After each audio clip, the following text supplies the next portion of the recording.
Bad tune to start, but that's okay. That was like a moment. Hi guys! Oh, I'm so excited. Let me turn this down just a little bit. We're getting together with the Keto Road, and I see him already, so let's get him right in. I'm so excited. Today, we're going to talk about keeping your keto creative, and man, I'm so excited. Let me just adjust you guys slightly a little on Facebook. Welcome on Instagram. Give us a second. Do you have sound? Hello. Let me pause my music. I do like to dance, and I can't lie. My people revolt if I don't dance. No, it's okay. Go crazy. I'm so excited. Amazing live with Coach Lauren. Amazing. Yay. I think everybody watched it, and if you didn't, go catch it on the replay, guys. 24 hours. And if you're lucky and you follow my public page, I streamed it there for you guys. So it's available there. The quality has my ambient house sound. But if you want to watch it, it's there too. So welcome. I'm glad to be on. I'm excited. I love the lights. Aren't they fun? I won't lie. They were a one-time thing. One time, I did a karaoke dance night, and I brought out my lights. And after that, everybody was like, oh, no, you must have them. It's no longer my kitchen without the lights. So if I do recipes, if I do lives, if I do Q&As, always the lights. I dig it. I like that. Oh, so I'm super excited to meet you, and I want to tell everybody how we met and kind of what we're going to talk about today. So we have an amazing follower in common, Joette, and she's carnivore. I'm not, but a lot of my people, a lot of my keto family are carnivore, and she sent me an amazing recipe you created. So let's start with your Culinary Genius and go from there. Sweet, I love it. So you want me to talk about it? Yes. No, you tell me about your recipe, how you created it, where it came from, and then we'll go from there.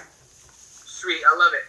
Okay, so I was going to do a carnivore experiment because I'm always curious how carnivore made me feel, which I find it because I'm bulking and it's holiday season, I am like having keto break and stuff, but I know that like if I do strict carnivore is when I feel the best. It's when I'm growing the most, and strength-wise, and just it's when I feel the best is like no fiber, no carbs at all.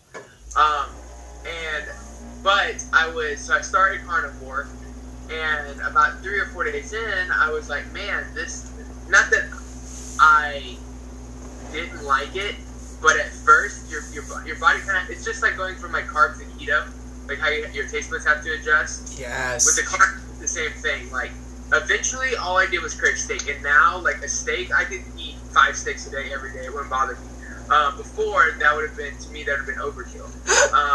But so before I hit that point of like my taste buds changing and craving meat, I like missed texture. I wanted texture. And so I started eating pork rinds because I don't know why it never dawned on me pork rinds were completely animal. So I just started eating them, and I was like, man, this is so good. And then like I put the pork rinds in. I was making this beef, like ground beef with like beef broth, kind of like soup, and I would put the pork rinds in it. And I started to notice they would soak up the broth, and I was like, that's interesting. I was like, that's interesting. And I was like, I wonder if you can make something with pork rinds.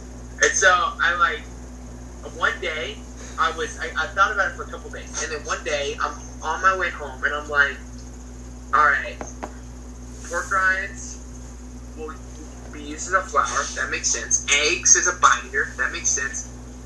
And then we can use beef or pork as kind of like a stabilizer. And then we'll like whip up the egg whites to give it like air. We can make it like airy. This might work. So I on Instagram, I ask people, I'm like, hey, a carnivore biscuit, what do y'all think about that? And everybody's like, what is that? That sounds crazy. And I'm like, I don't know, I want to try it, so we're going to do it live. So really, I no test, trial, nothing. I didn't test this, I didn't trial it, it was complete. I mean, like, I could have gotten exposed if it didn't work out. I love it. This is how I do too. Sidebar. I got on the Instagram live, and I just on the top of my head, started making this biscuit. And when I got done, I was like, holy crap, I made a biscuit out of nothing but animal parts. What is going on? Did you have the I'm the king of the world moment? Like, I just have to ask, like, that moment where you dance around and you feel like the king of the world, you demand a parade. This is what happens at my house when I invent something, so I just assume other people do this. There's a parade. Oh, when it worked, I was like, I freaked out. I started like jumping up and down. Yes, this is genius. I'm a genius, you know. You get real prideful at that moment. You're like, no one can do this but me, you know. And then it got really interesting. I tried to make a loaf of bread. I don't know if you've seen it. I have not seen it. Oh my goodness! What? Tell me all about it. So the difference was I added 1 tablespoon of baking powder to it. Okay. And I put it in a loaf pan. Carnivore bread. Totally worked. The bread rose and everything. It made no sense.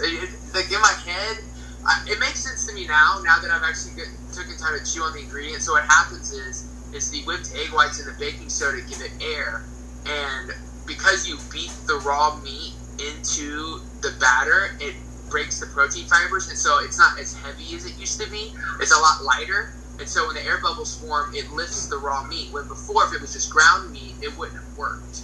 And then when the meat cooks, it creates a structure. So the air bubbles get locked in. So there's not really a lot of air. It's just the air bubble space is held together by cooked meat. And so without the meat, it wouldn't be good either. Like it wouldn't hold its structure. It wouldn't like deflate. But the meat allows it to stay, risen. Oh, see, and then I saw that recipe and I thought, that is genius. That is absolute pure genius. But for me, it makes 16 biscuits. And for me, 1 biscuit is 2 servings because of the small amount I eat. So if I were to make it, that's 32 servings for me. I'll get tired of them. That's 3 months to put them in the freezer for me. So I thought, how can I take that idea and how can I turn it into a single serve? How can I make it in a 1-minute muffin? And I took your idea and I made it into a 90-second carnivore mug bread. So the same as you would do a mug bread, I used 2 tablespoons of the pork rinds, 2 tablespoons of cooked bacon, and then my cheese. And it was amazing. Like a literal game changer for anybody who's struggling, at least with the beginning of carnivore.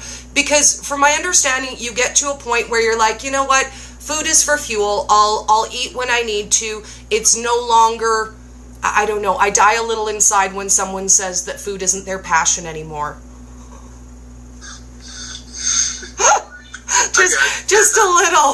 Just a little, but I hear it from carnivores a lot, and they're like, you know what, Dory, food is not about that. Food is not about joy and pleasure. It's about sustainability, and I get that. And honestly, when you're committed to something, to anything, if it's carnivore, if it's vegan, if it's nut free, if it's egg free, I'm on your team, and I want to help make you recipes, whether I eat them or I don't, because we're team eat better.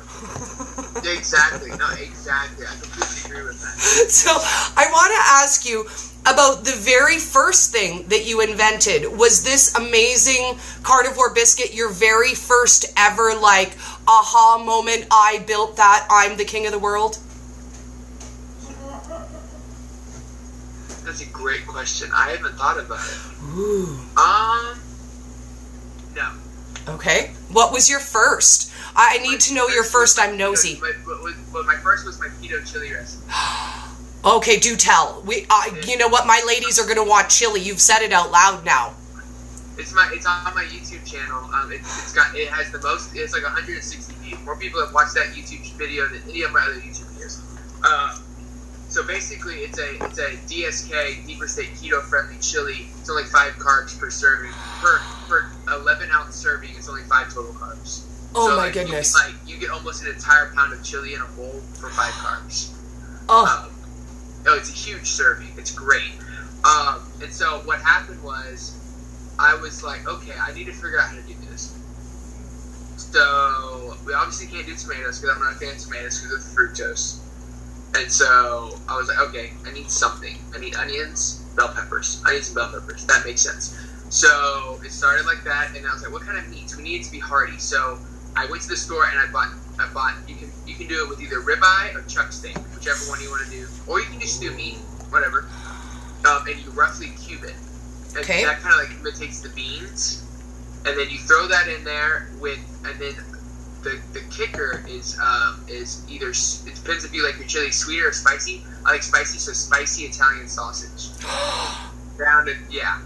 And so you put that in there and you brown it with the cubed steak, and then you do beef broth, tomato paste, or bone broth and tomato paste, and then all your chili seasonings, and you let that simmer for like. Sorry, I forgot. The key ingredient at the very end is 2 ounces of cream cheese. And you let that melt down. And it's like, you like cook it for like 30 minutes, and it's like, it's heaven. It is heaven in a bowl. Could you imagine that with a carnivore biscuit? Oh, dude. Oh, Yes. that would be like the best on a carnivore biscuit. And you know what?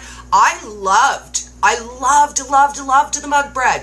And it tasted very different than a standard mug bread, which I make all of the time. I won't lie. Mug bread is one of my staples, but I've never tasted one quite that flavor and texture. So kudos to you. And I kind of want to talk a little bit about when we create something and how it inspires people from there, right?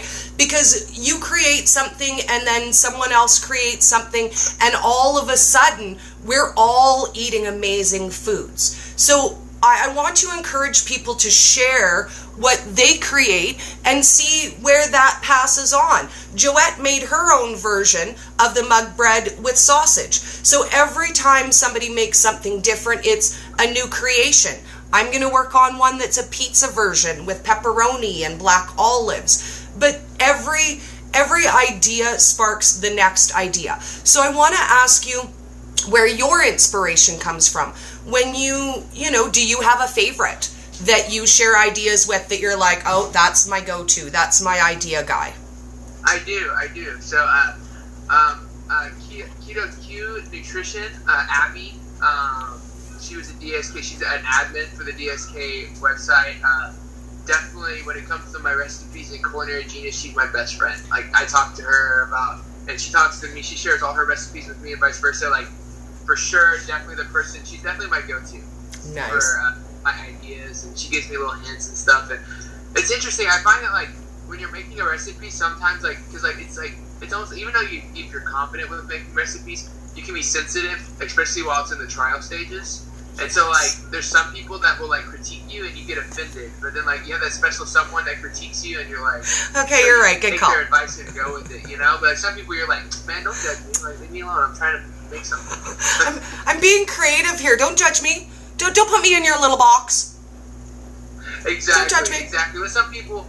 And she's that person for me. Like, she can give me advice and it doesn't bother me. And, like, you know, I don't feel like embarrassed because, like, she says that probably sounds gross. And I'm like, you're probably right. You're probably right.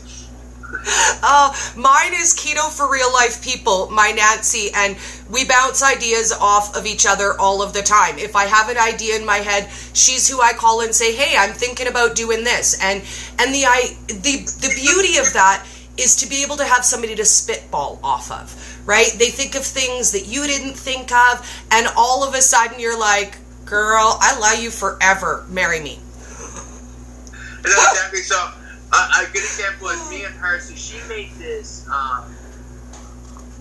this pumpkin bread one time, and I wanted, and I was like really craving cupcakes, and so I came up with this recipe and we collabed on it. It's on my YouTube channel too, and it's on her blog site. It's a chocolate spiced cupcake with pumpkin cream cheese filling. It is the bomb. I ate the entire batch by myself, and it's only 1.2 total carbs per cupcake. 0.2. The other day, my Nancy made the best keto fudge recipe, and I was like, dude, I need me some fudge. Like, I need fudge in my life. I suck at making fudge. Right? Like, the winter needs the sun. But again, at my house, I'm the only keto.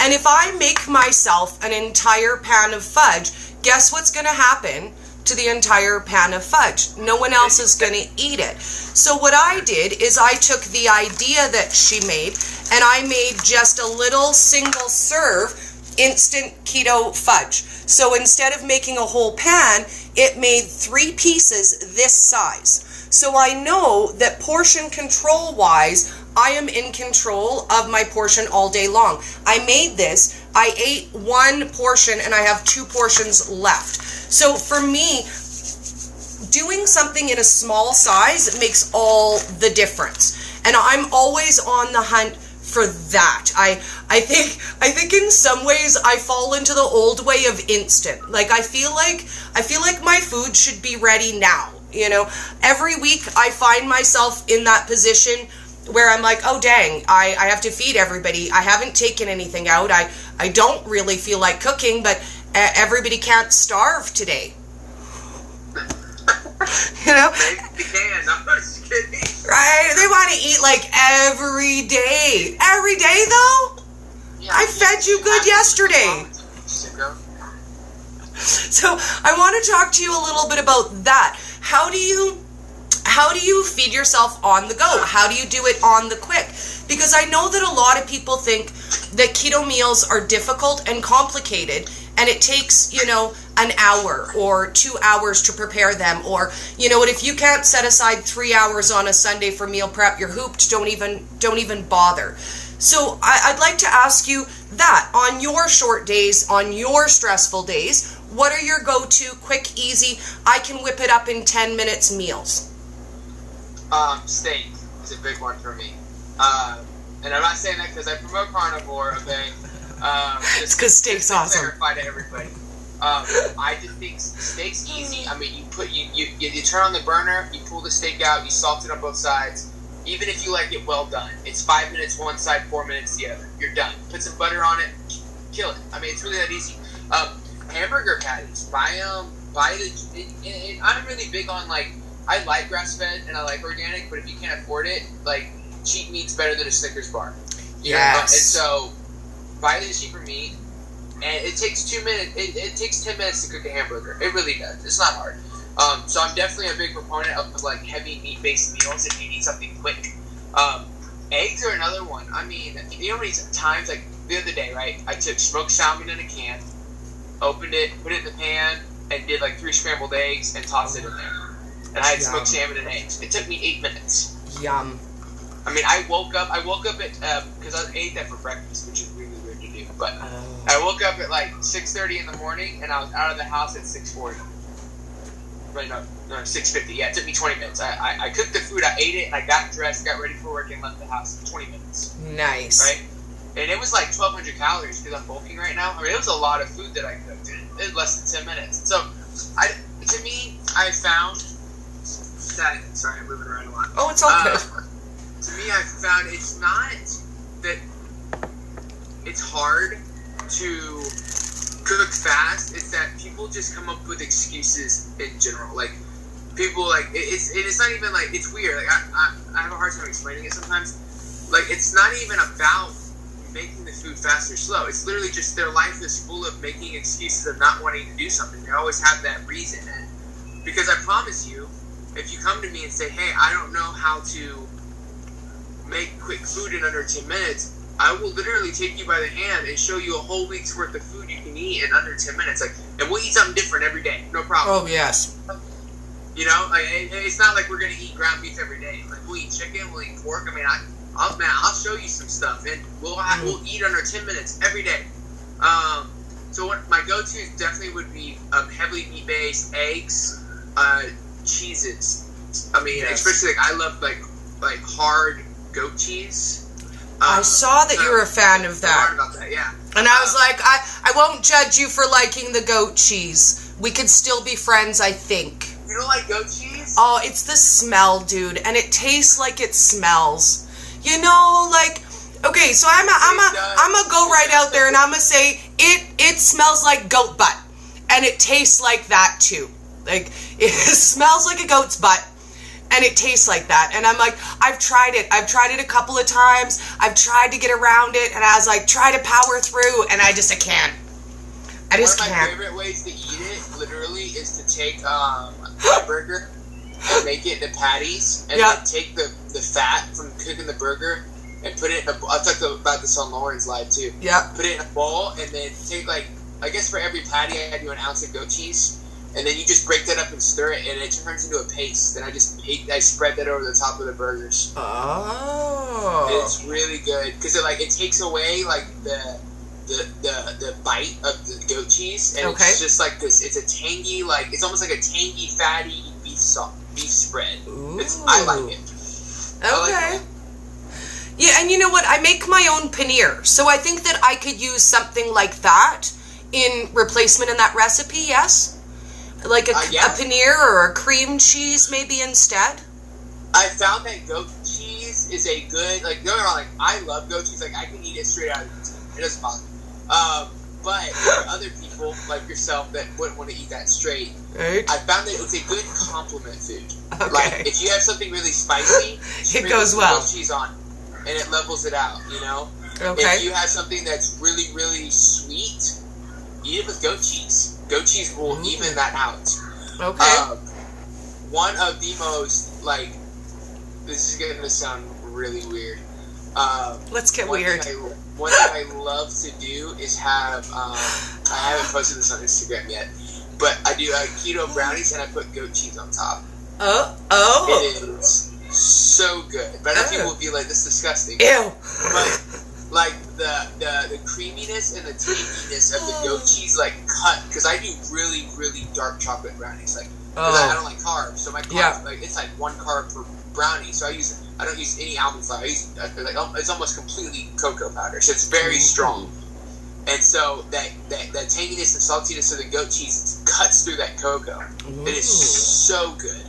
Of course, I know you're looking at me like I'm insane. Do you know what? I'm actually thinking that, you know what? It wouldn't be so bad. Like, I could have a little goat cheese, but I'll tell you what, if my brownies smell like goat butt, I'm coming after you, dude. I don't know, like... So what you do is, so you don't put it right on top while it's cooking. Like, you wait till it's cooled off and put it on top. No, don't do that. It just, like, puts the whole log in the pan. Goat butt brownies.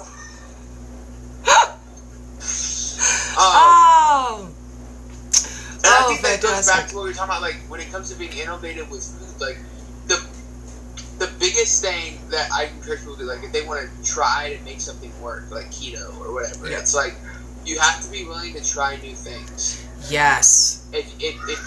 Because, for instance, for example, before keto, I hated mayonnaise. I couldn't stand it. I thought it was the devil's, like plaque on his teeth. Like, I hated mayonnaise. Yeah. So, like, I know it's extreme, but that's how much I hated mayonnaise. And now, I mean, I'll dip sausage in mayonnaise. But it took me trying it with different foods, seeing what I liked.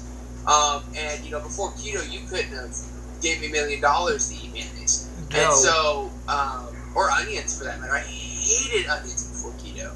And now, which I know onions, like, it's debatable if they're really keto, but, like, I eat I'll them. have, like, 1 or 2 rings. It's like half an ounce. It's like half a carb. I'll have that on me. I eat them. Huh? I eat them. Like, I'm just going to put it out there and be like, I eat the onions. I eat them. I do it. Yeah. You know what? The keto police can come after me, you know, for my onions and my 2 slices of red pepper that I have once a month. And you know what? They can be all after me about, you know, the 3 slices of green pepper I might eat once a month. I don't care.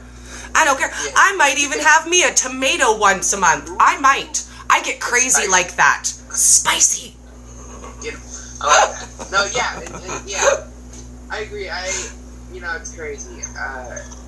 It just goes back to, you have to just be willing to do what works for you and try new things. Like, if you're willing, you would be surprised, like the carnivore biscuit or the 90-second mug one you made. Like, that's a perfect example. Like, who in their right minds would think of something like that? Like, I wasn't in my right mind. I was desperate. So I was willing to try something new, because let me tell you something. When you first grind up pork rind, that smell is disgusting. Oh, yes. Yes. Like, this is not going to work. This is gross. Yeah. It's almost as bad as the goat butt cheese. Almost. Like, I disagree. Almost. I think that definitely smells like molded pig meat. Like, I can't stand that smell. But you mix that in with eggs and raw pork, it makes something that's gorgeous and delicious. Yes. Well, and at my house, nobody likes pork rinds but me. My son won't eat them. My fiance won't eat them. But here's a secret. I put them in my meatloaf and they don't even taste them. Now, here's an idea about who inspired me one time. Now, my fiance is very, very sarcastic. And anyone who follows me knows Dory Unicorn Lady. Like, I love unicorns. Half of my food is unicorn food. And he said to me, I want you to make me a unicorn meatloaf. I want to eat unicorn meat. I am evil like that. And I was like, you want a what?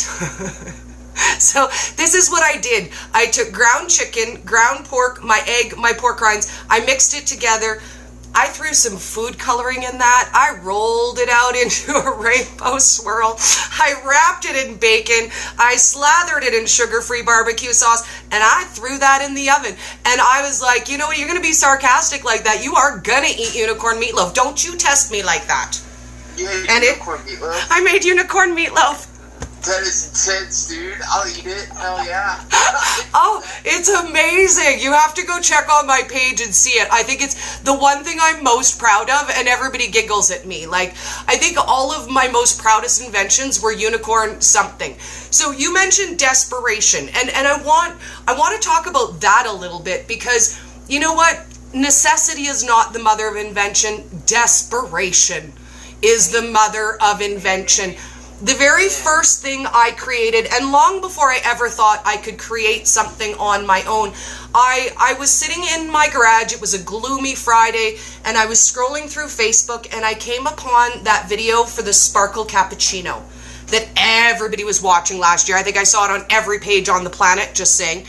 And I was like, oh my God, I need this. I need this in my life. I have to have this. And I immediately started searching for a sparkle bulletproof coffee because I'm Dory. So I'm searching and there's nothing. And then the sheer utter desperation hits me, and I think, oh, that's it. I can do that. I get up, I run in the house. I'm wearing my house coat, by the way, sidebar. I run in the house. I decide I'm doing it. I'm going to create the first sparkle bulletproof coffee that there ever was. I'm very excited. I press play on the video. I'm recording it. I'm doing my thing. I'm pausing in between because nobody needs to watch me make whipped cream, right? At the end of the video, I run downstairs. I'm like, dude, I made the best video ever about coffee. And my son looks at me and goes, no, Mom, you made 4 separate videos. And I was like, oh, but you can fix it, right? No, he couldn't fix it. So later that night I had to come home and remake it. But for the silliest thing in the world, I was like, how has nobody else ever made that? How has nobody else ever created it?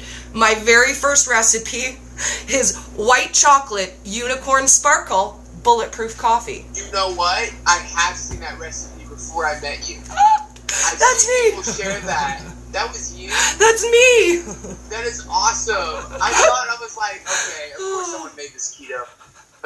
People and their keto, their keto. What's that word? The replacements, and you know what? Yeah. I will say this, for people who don't love the keto replacements, they're never my fan. Like, because for me, I'll tell you a secret, and maybe it might not be the right way to think. But for me, I live the fat girl dream. Like, when I was fat, I used to say, you know what, if only I could eat cake and cheesecake and burgers and takeout and eat whatever I wanted and not get fat, I'd be so happy. I'd be so very happy. And you know what, I spent... passion on your face. Right? I'm like, oh God, that's all I want. I just want to eat everything I want and never get fat. That was always my dream, to eat anything I wanted. And when I found keto, I was I was thrown into the nasty mean groups. Like, I don't know how I ended up in there, but it was. And everybody was mean, and they were like, you can't have this, you can't have that. How stupid are you? And I got really angry, and I thought, you don't get to tell me. You don't get to tell me that I can't have that. I'll figure that out. I'm smart like that. And I've created everything I've wanted. Like, I did a shamrock shake at St. Patrick's Day. I did their frappe because I love it. I did cream eggs at Easter. Like, because I'm so blown away by the fact that I can make what I want and not feel like I'm going without. And I think mine is almost a subculture because I'm like, I just love food, you know. Healthy is awesome. I like that. The energy is good. I like it. But baby, just give me the foods. I just man in the foods. No, but I love that, you know, and that works for you. And so, you know, and I also think it depends on people's mindsets. Like, yes, you know, for me, I'm a bodybuilder, right? Robert, bodybuilder. I mean, we think of clearly, like, we try to train our minds to think of food as fuel. Fuel that can taste good, but food is fuel. And that works for us. It allows us to be strict. It allows us to reach our goals. Yes. And so if your goal, like yourself, is to be able to eat things that taste good, that you love and you're passionate about, and be able to eat those things and be healthy and lose weight, and that works for you, and it makes it to where you're controlled and you have a healthy relationship with your food, oh yes, I'm all for it. Hell yeah, like, that's awesome, you know? And so, kudos to you. I love it. Well, and let's talk a little bit about different goals, because again, it makes a huge difference. When I came to keto, I had 20 pounds I wanted to lose. So I had not a very strict weight loss goal. I was like, you know what, I'd like to lose this 20 pounds. If I lose it, I do. If I don't, I don't. And I wasn't really focused on it. In the back of my head, I thought about that 20 pounds, but it wasn't my driving force. And for me, it was different this time because I decided right away, this isn't a diet. This time it's not a diet because I failed at those. I failed at every single one of those I've ever tried. Dory has no discipline. I have no willpower. I can't control myself. These are things I've learned from my past. Not true, but this is what I was told about why I failed. And this time I decided I'm making a healthy choice for me. And it doesn't have to be everything. It doesn't have to be perfect. And I'm going to tell you a funny. I used to put 6 sugars in my coffee. Pre-keto. 6, dude. I die now when I think about that. But I'll tell you what, the first day I made my coffee and I put 5 sugars, I celebrated. I danced around my kitchen. I made everybody celebrate with me. And I was like, look at me, I'm a rock star. I made a healthy choice today. I had less sugar today. I'm the queen of the world, just saying. And I let myself have every single one of those stupid little victories. Like, the day that I took all the sugar out of my coffee was a huge victory, but it took me months. And again, I didn't have any strict goals. I wasn't trying to get there now. What I was trying to do was build something sustainable forever and ever, amen. Ever and ever, amen. Because I'm going to eat this way until I die. And if I'm going to do that, I have to do it in a way that I'll never be bored, that I'll never feel deprived. Because for me, diet was deprivation, binge, deprivation, binge. And I lived in that cycle because I heard you guys talking about anti-dieting, and I was the queen of the anti-diet. Like, on Monday, I'm starting my new diet. I'll never eat that again. So you go out, you get the Chinese food, you get the burgers, you get the popcorn, you get the chips, you get 5 chocolate bars, you sit down, you eat it all because you're never going to have it again. Right? Never gonna have it again. And I would make myself sick. I mean, I literally was that person in my old life. I ate 3 chocolate bars every day. Like, every day. Nobody needs 3 chocolate bars a day. There's no one on the planet who has earned 3 chocolate bars by eating salad for 2 days in a row. But that's how I earned them. God's got victory, man. No, but I like that. I love that. I think, you know, things like that are important, you know, and even for, like, clients or anybody that, you know, like, is getting coached. And I'm just saying this because I have the mindset of a coach.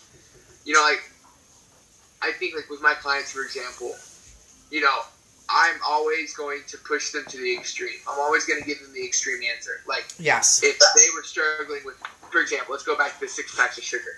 If they told me, oh, well, I'm going to, I only did 5 packs today. I'm going to go, well, do no packs. That's because that's my job.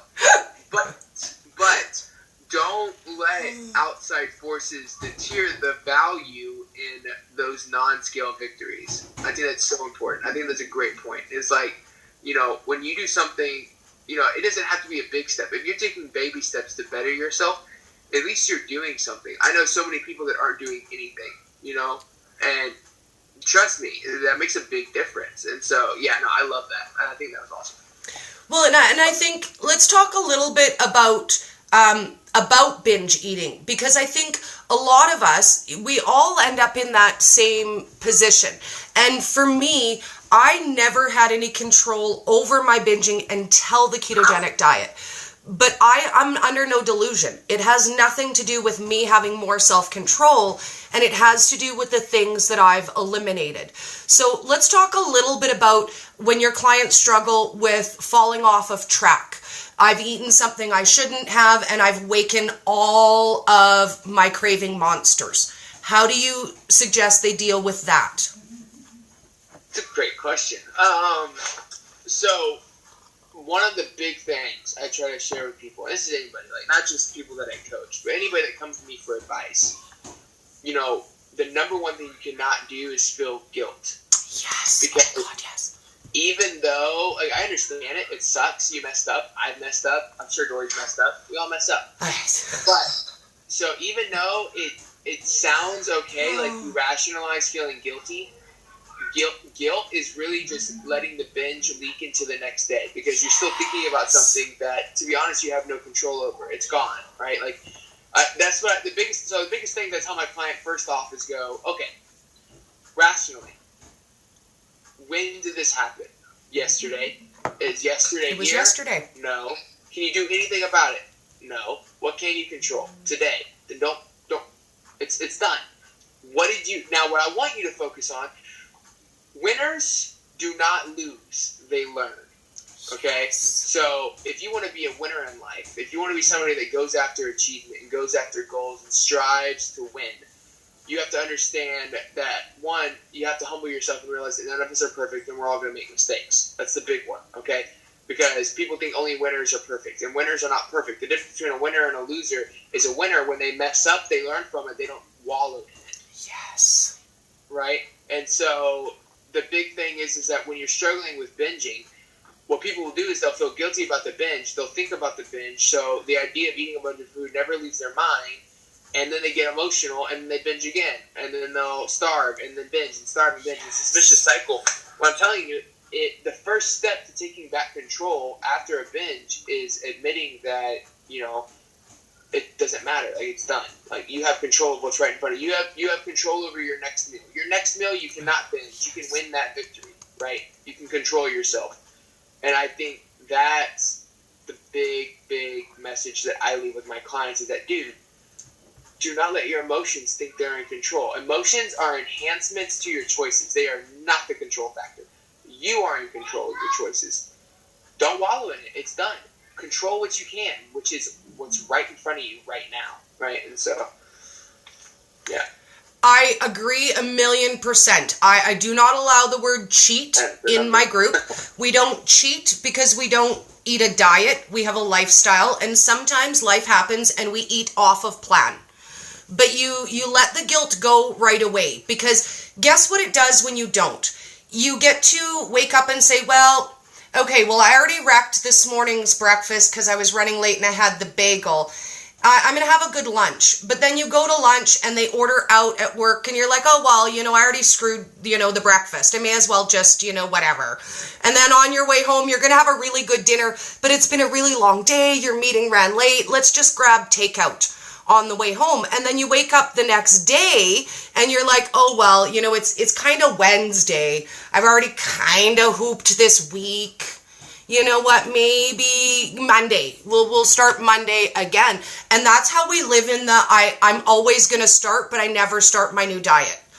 Exactly, which is, I think, why I really emphasize the learn part, right? Like it's not winners do not lose. They just, they just keep going.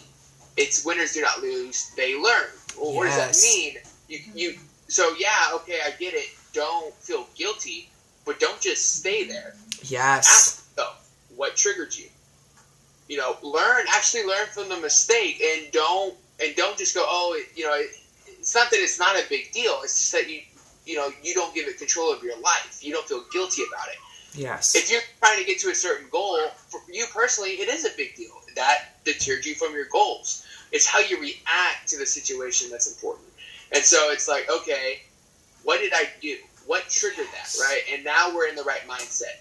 You still understand that it deterred you. You still understand that it was a stump in the road, but you're handling it in a mature way that's going to allow you to go towards your goals, not stagnate you or make you go backwards. And so I think that's a great point, is that, people mess up and they go, oh, well, I already messed up. I'm not supposed to feel guilty, so let's just cheat again. I'm like, no, don't feel guilty, but still understand that was bad. Yes. Right? Still not a good thing. What you need to do is have a mature and healthy mindset relationship with food, where you can go, okay, what triggered me? What do I not need to have in my diet? What kind of environment do I not need to be in when I need to eat? So that I can better control my food intake and my relationship with food. Well, and I think there's a difference between guilt and responsibility. Taking responsibility for the choice that you made. And here's the funny thing. I feel like guilt negates responsibility. I feel like if you feel guilty about it and you're punishing yourself for it, you don't really have to take accountability for the choice you made, because you already feel bad enough. Like, there's no point in beating yourself up anymore. I'm already, being mean to myself. So let's talk a little bit about that, because I think that we are our own worst enemy when it comes to our own failure. We would never go to our best friend and say, I can't believe you ate that cookie. You are such a loser. Is there ever a time in your life that you ever did anything right? Clearly, but we do it to ourselves, right? These are the words we say to ourselves. So I want to talk to you a little bit about that, and how do you take control of that so that you don't have to constantly live in that guilt circle, like the hamster wheel? I think that's a great question, and a question I feel like I'm going to have a hard time answering. Sorry. No, it's okay. I like it. I like it. I think it starts with the details. Okay. Like, being able to take responsibility for the little things in your life, right? It's kind of like how I explain it to some people, and I say this a lot. I love, like, Starry Night. I love that painting, right? But I think that a lot of people don't consider each individual stroke that was made in that painting, right? Like, the effort, the thought that took into making each stroke and each detail that made this huge photo that's gorgeous and everybody is falling in love with, right? Yes. It's the same with responsibility. It's the same with your life. It's, being able to do the small little things that lead to a really big overall, goal. Hi! Only a blue hair lady want to say hi? Are there any dogs? My dog's being good right now, so no, there's no dogs. But yeah, so it's like the little details in life that lead to these big accomplishments. So it's not feeling guilt for the little things too. Like, I'm trying to figure out and understand. Like I practice taking ownership of everything that I do. Right, I take responsibility for everything that I do. If I give my client advice and it gets messed up, that's my fault. It's not their fault, it's my fault. If I do something wrong at the house, my wife gets upset, that's my fault. If I mess up on eating, that's my fault, right? And so I think practicing owning things, right? Yes. You gotta practice owning things, because it's hard to, so when you get in a bad situation, it's hard to figure out how to not feel guilty if you don't ever get in the situation. You never take ownership of it. Because I feel like at the end of the day, ownership, and what I'm trying to get at is, like, ownership can either lead to guilt or responsibility. Yes. Right? But the ownership happens because if you didn't take ownership of it, then why do you feel guilty about it, right? There's some sense of ownership, right? And so you have to practice taking ownership of small things and challenging yourself to take responsibility and not letting that gravitate towards guilt.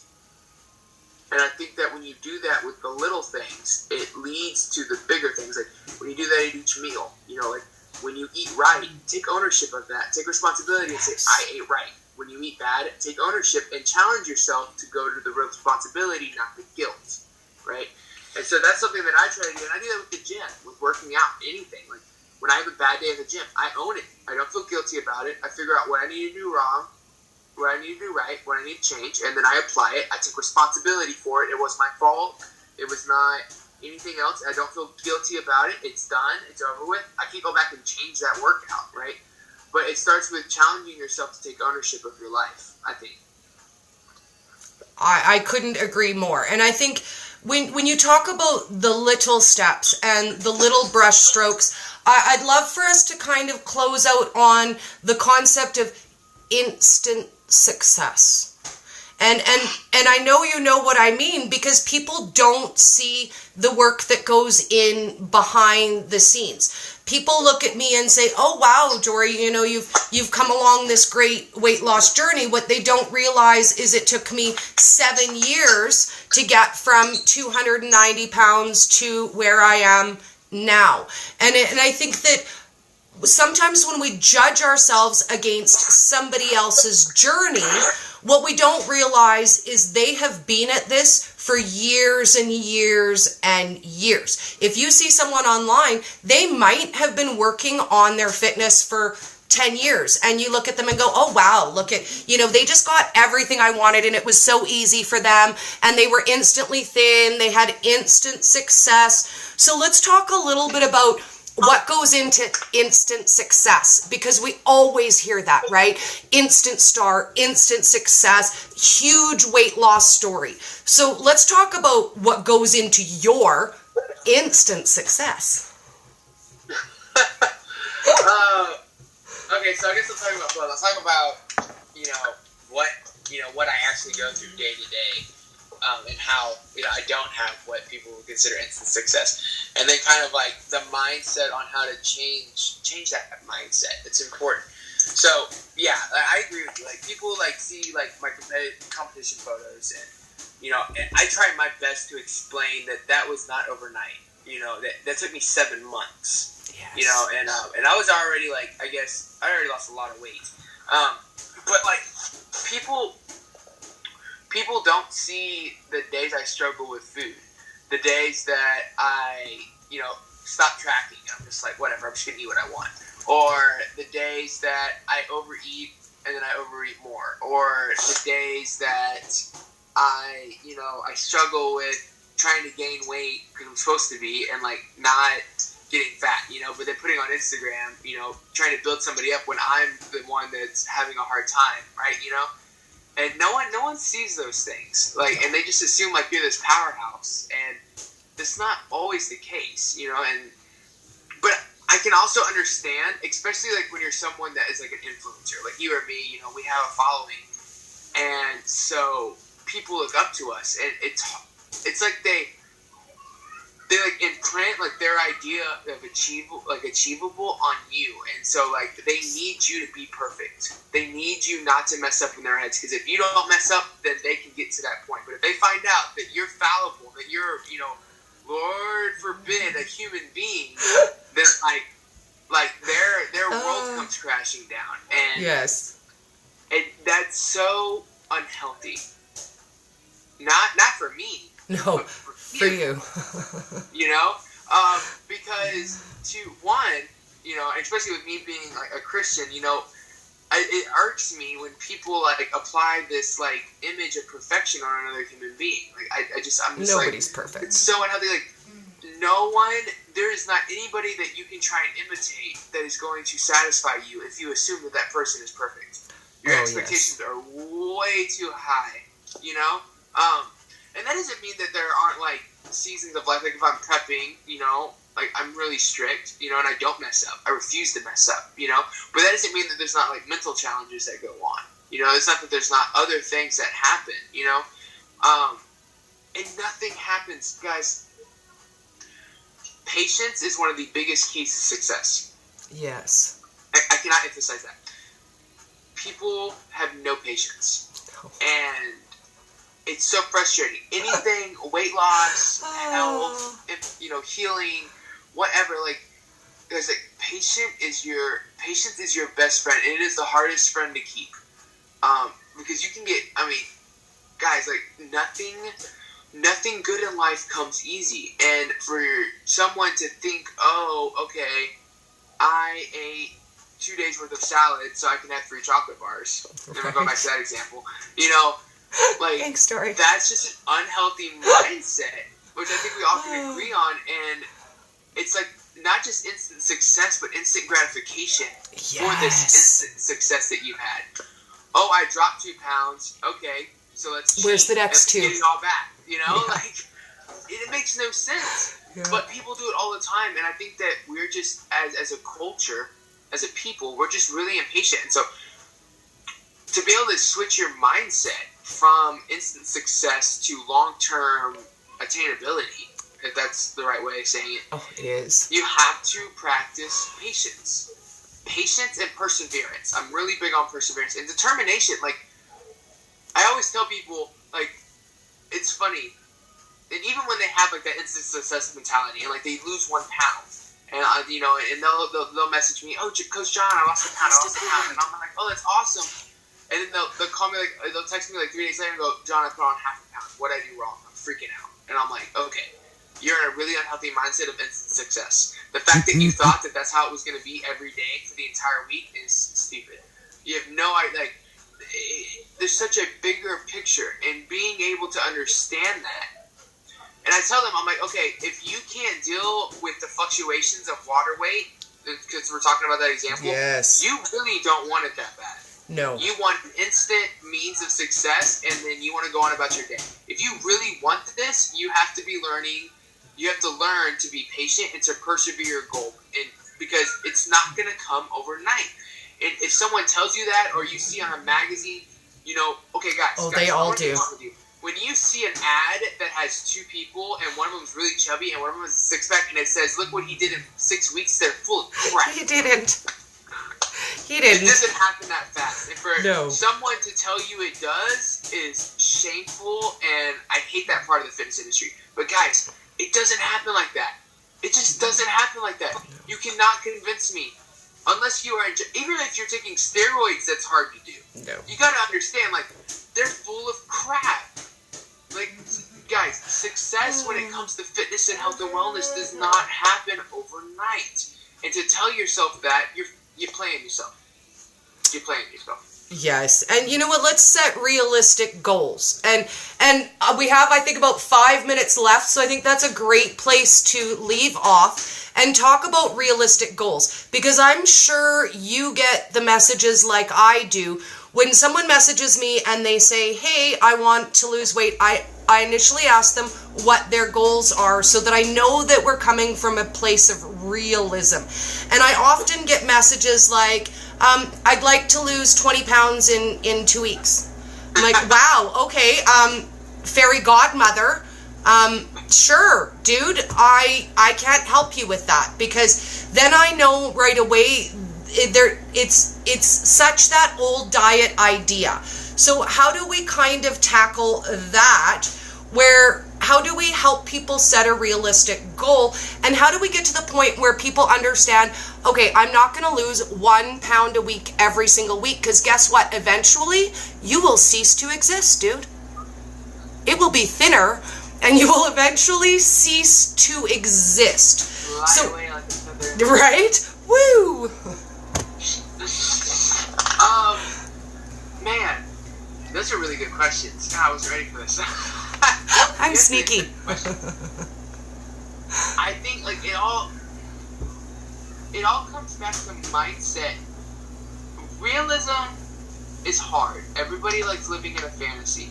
you know, and I really blame, like I said, I go back to culture and media. I really blame them. Like, we're just wrapped around these ideas of fantasy and make believe, and everything happens quick, and you know, oh, I can do all this crazy stuff, and don't get me wrong, like, I love imagination and I love people like wanting to chase dreams, but like at some point, realism helps you reach your goals. Like, and that's my big thing, and I think that's the big thing you have to emphasize when you're helping somebody is you have to tell them, look. And this is one thing, like, if someone, so for example, I haven't had this happen yet, but if a client came to me and said, I want to lose 20 pounds in 2 weeks, I would say, look, I want to help you achieve your goals. But if you cannot be realistic in your, you know, your destination, then we are not going to be able to give you realistic goals. I don't want you to have a fake goal that's not obtainable, and then when you don't get, because having goals like that don't just affect you when you have them, it's when you don't attain them.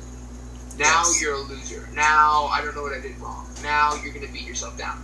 But if I can get you to take a step back and go, okay, look, 20 pounds, so wait, you weigh 200 pounds. 20 pounds in 2 weeks is not attainable. However, 2 pounds a week is obtainable. We can do that. Right? So what's 2 divided by 20? 10 weeks? 10 weeks, yeah. Month and a half? We can do it. So 10 weeks. You got me? And when you make them take a step back and you explain it to them in those kind of like, you know, this is actually healthy. Let's do it this way. Yeah. You know, I think that allows them to understand, okay, like, dreams can become reality if you're realistic about the approach. Yes. Right? I want you to lose 20 pounds, but we need to be realistic about what's going to be sustainable long term, right? And you know, and so I think that's the big thing, to be able to help people come to a point where they, you know, can add realism into their plan is when they understand that realism is important to actually making dreams reality. You know, like, people are like, oh, well, I have to do crazy stuff to make dreams happen. I'm like, no, you have to be realistic to make dreams happen. The process has to be realistic or it's not going to happen. You know, and so I think that realism is so important when it comes to fantasy being made real. Yes. And you know what? I don't blame people for having that fantasy. I had it too once upon a time. You know, I bought into the whole diet industry. Take this shake for 2 weeks, lose 20 pounds. So I understand where it comes from, and I appreciate people like you being in the community to help dispel those kinds of misconceptions, because I think that this is how we bring how we eat to the mainstream. So I want to close out by saying thank you and giving you a moment to shameless plug and tell us everywhere everybody can find you. And I know you have a couple exciting lives coming up next week. So why don't you take the last 2 minutes and tell us what you got going on? Okay, yeah, thank you. So first, thank you for being on. Like, I love meeting you. You're a treat. You know, I love it. I love your personality. Your energy is great. Thank you. I wish I wasn't so tired. I'd be all hippie as me too. But that's, but yeah, no, I was honored to be on. I love to talk. You're very, very insightful questions. I enjoyed it. Thank you. So people can find me. I have a YouTube channel, The Keto Road. Okay. I have an Instagram channel. That's probably my biggest platform is the Instagram. That's definitely where I do most of my content uploading and stuff. Okay. At the Keto Road. Facebook / The Keto Road. Feel free to follow me on my actual Facebook page, Jonathan Chang. Fair warning though, I'm a lot more like about the spiritual side of my life on that. So that's just, you're gonna get all of me. Okay. And then my email, theketoroad@gmail.com. Okay. You know, reach out. I'd love to talk to all of you. So Monday I have a Instagram live with Danny Vega, which I'm really excited about. That's at 7 p.m. Central Standard Time. So Okay. 8 p.m. So 8 p.m. your time. Awesome. We're on it. No, 6 p.m. your time. 6, yes. And so we're going to revamp my carnivore diet, and we're going to talk a little bit about a hunting trip with my boss, Robert. Cool. And then Wednesday, I have an Instagram live with the owners of Peak Yogurt. Awesome. So we're going to talk about how they got started with the company, how the yogurt's made. I'm going to drill them because I really love that product. And so I'm really excited to dig deep into into how it came to be. So yeah. Awesome. Well, we have 15 seconds left, so I'm going to close us out before it kicks us off and we don't stay the replay. But thank you so much, and let's do it again in the new year. I know everybody's busy for Christmas, but let's plan something wicked in the new year. I'm down. I'll work on some recipes. Bye, doll. Bye.